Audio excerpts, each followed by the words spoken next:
Olá, meus amigos do canal Regui, como é que estão vocês? Espero que bem, dentro dessa quarentena que é necessária, que fiquemos em casa mais um tempo. Vamos ter paciência, vamos procurar coisa para fazer, pensar na vida, rever coisas antigas, ler um pouco. Sigamos as instruções sempre das autoridades de saúde, nunca de aventureiros ou irresponsáveis. Dito isto, eu estava comentando aqui que eu tenho um grupo de WhatsApp de jornalistas, quase todos eles do Rio de Janeiro, com quem trabalhei, a maioria deles eu trabalhei com eles no JB, né, nos anos 80, 90. Muitos ficaram meus amigos para sempre, né, e agora retomamos esse convívio. Somos um grupo de quase 40 jornalistas. A gente fica batendo papo, falando da vida, fofocando, dando notícias de um e de outro, comentando jogos antigos, coisas que vivenciamos juntos. E uma das coisas que vivenciamos juntos e que me deram prazer ao longo dessa profissão foi a Copa do Mundo de 98, na França. Porque o Sport TV tem passado jogos, né, marcantes da seleção brasileira, decisões de campeonatos, e é muito legal rever, assim, com o distanciamento provocado pelo tempo, são 22 anos, afinal, os jogos daquela Copa. Então, entre comentários de um e de outro sobre aquelas partidas, chegamos a uma conclusão. O Brasil tinha um bom grupo de jogadores, um grupo que dava até para sonhar com o título, tanto que chegou à final, mas não tinha um grande conjunto. O conjunto era carente de variações de jogadas, de opções, porque tinha jogadores espetaculares ali.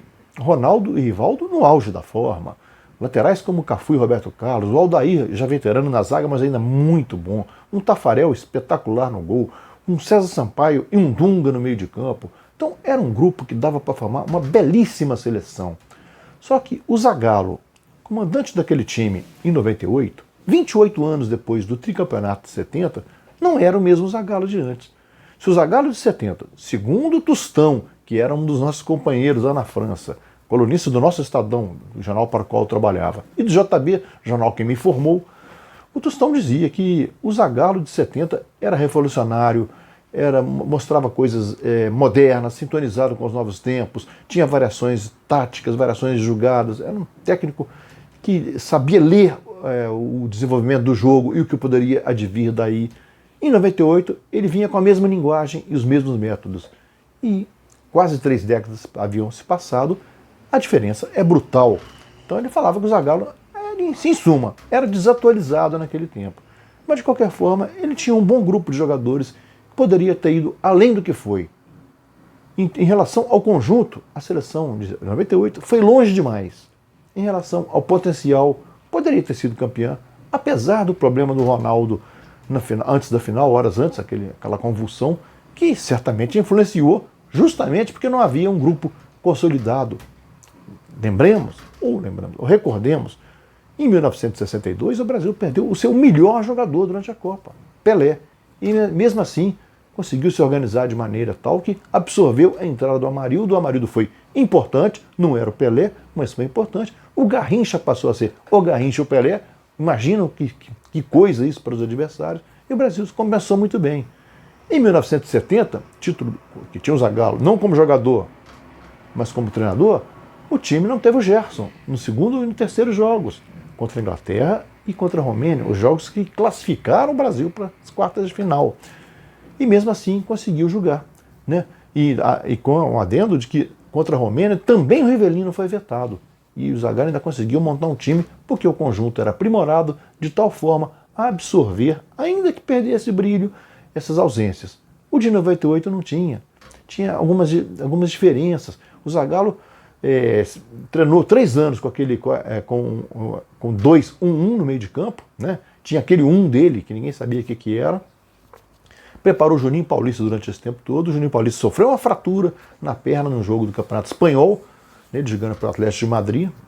Foi atingido por um adversário e não ficou fora do Mundial porque, né, ele ficou fora, mas ele se recuperou a tempo de jogar o Mundial. Ele foi para Campinas, ficou tratando com o Nivaldo Baldo, que seria depois presidente da Ponte Preta, ficou tratando com ele em Campinas, tudo, para se recuperar. Se recuperou, o Zagallo não sentiu firmeza e não quis levá-lo. Levou um jogador de quem ele não gostava, mas que havia jogado muito, muito, que era o Giovani. O Santos tinha vendido para o Barcelona. Pesou para ele do Giovani o fato de jogar ao lado do Rivaldo no Barcelona. Ele levou o Giovani, de quem ele não gostava. Ele não gostava também muito do Edmundo, mas teve de engolir, porque o Edmundo, no ano anterior, meses antes, foi simplesmente o melhor jogador disparado do futebol brasileiro, jogando pelo Vasco, campeão brasileiro. E com o Edmundo fazendo 29 gols, um artilheiro, uma marca em absoluto até hoje não igualada, né, na história do Campeonato Brasileiro. Então, de forma que o Zagallo montou um time de um jeito, a dupla de ataque dele seria Bebeto e Romário. O Romário se contundiu, ele não quis bancar a continuidade do Romário, ainda que fosse para os jogos finais, poderia ter bancado. Se o André Cruz, zagueiro, que foi convocado à última hora no lugar do Márcio Santos, ficou rodando em volta do campo a Copa inteira, se recuperando fisicamente, foi o único jogador de linha que acabou não entrando naquele time, e além dos goleiros reservas, Carlos Germano e Dida, poderia ter levado o Romário, preparava ele, jogava os jogos finais, sem ele dava para levar, nos jogos finais teria aquele reforço, ainda que fosse de banco, como foi o Zico em 86 na França, no México. De qualquer forma, a seleção tinha um bom grupo, mas não tinha um bom conjunto, né?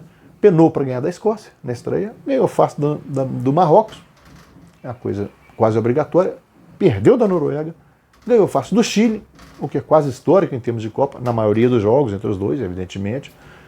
Dinamarca sofreu um jogo que ganhou como poderia ter perdido, com a Holanda também quase ganhou um jogo que seria injusto a vitória dos 90 minutos, porque a Holanda pressionou, teve N chance e empatou no finalzinho com o Kluivert, né? Na prorrogação, tanto um, que era aquele gol de ouro, né? Tanto um quanto o outro poderia ter vencido. Venceu nos pênaltis, porque tinha um goleiro extraordinário, que era o Tafarel, pegador de pênaltis, pegou 2 cobranças, do Cocu e do Ronald de Boer, né? E o Brasil ganhou e foi à final aos trancos e barrancos. É bem verdade que a França também foi caminhando aos trancos e barrancos, né? Ganhou nos pênaltis da Itália, né? Ganhou no gol de ouro do Paraguai. Então ganhou jogo, ganhou uma virada espetacular na semifinal contra a Croácia. Aí a semifinal que fez a França crescer e ganhar confiança. A semifinal do Brasil contra a Holanda exauriu o time brasileiro. A da França contra a Croácia insuflou o time da França.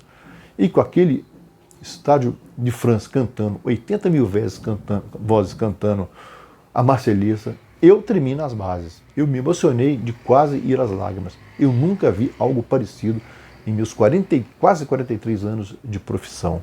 Ali, aquele dia, a França não perderia aquela final.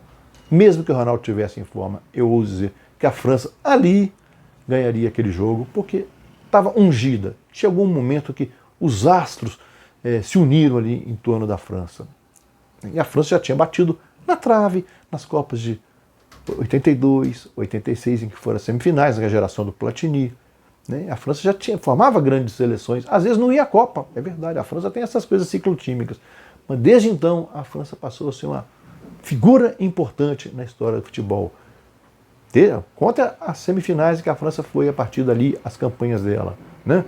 Ela foi campeã, ela foi vice-campeã em 2006, perdendo nos pênaltis para a Itália, um jogo que poderia ter ganho. O Trezeguet perdeu a cobrança dele. Né? Em 2014 formou simplesmente uma seleção que nem precisou jogar tudo para ganhar quase com o pé nas costas naquele Mundial. E a França, de 98, em casa, com a Marselhesa a insuflá-la, não ia perder aquela Copa. O Brasil fez uma campanha digna, foi vice-campeão. Tinha time para ser campeão? Tinha elenco, mas não tinha time. Essa é a conclusão que o grupo de amigos aqui, de jornalistas do Rio, chegou em relação àquela Copa, da qual falamos com saudade e da qual matamos essas saudades assistindo esses jogos pela Sport TV. É isso aí, meus amigos. Inscrevam-se no canal Arregui.